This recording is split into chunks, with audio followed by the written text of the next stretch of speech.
কৃষকের সোনার ফসলের এই অবস্থা হয়ে গেছে।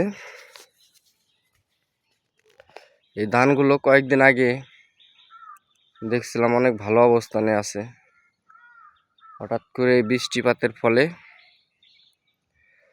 মাঠের সব ধান এভাবে শুয়ে পড়ছে। মূলত কৃষকের স্বপ্ন এখানে শেষ হয়ে গেছে।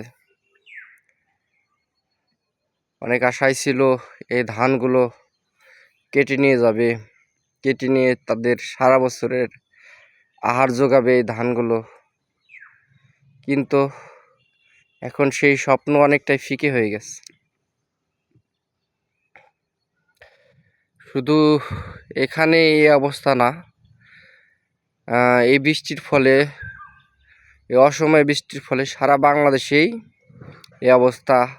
বিশেষ করে উত্তর অঞ্চলের অনেক জেলাতে, অনেক জায়গাতে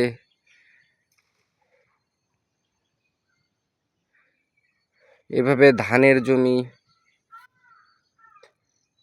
আলুর জমি, সবজি, বাঁধাকপি, ফুলকপি যা লাগানো হয়েছে, কৃষকের ফসল সবই এভাবে ধ্বংস হয়ে গেছে, নষ্ট হয়ে গেছে। আল্লাহ কৃষকদেরকে তুমি হেফাজত করো, তাদের যে কোনো একটা ব্যবস্থা করে দাও। দেখে আমি নিজে একজন কৃষক, আমার অনেক খারাপ লাগছে। আমি আসলে কথা বলার ভাষা হারিয়ে ফেলছি। যাই হোক, আল্লাহ মানুষকে পরীক্ষা নেয়, বিপদ দিয়ে পরীক্ষা নেয়। হয়তোবা আমরা যারা কৃষক, আমাদেরকেও আল্লাহ এভাবে পরীক্ষা নিচ্ছে।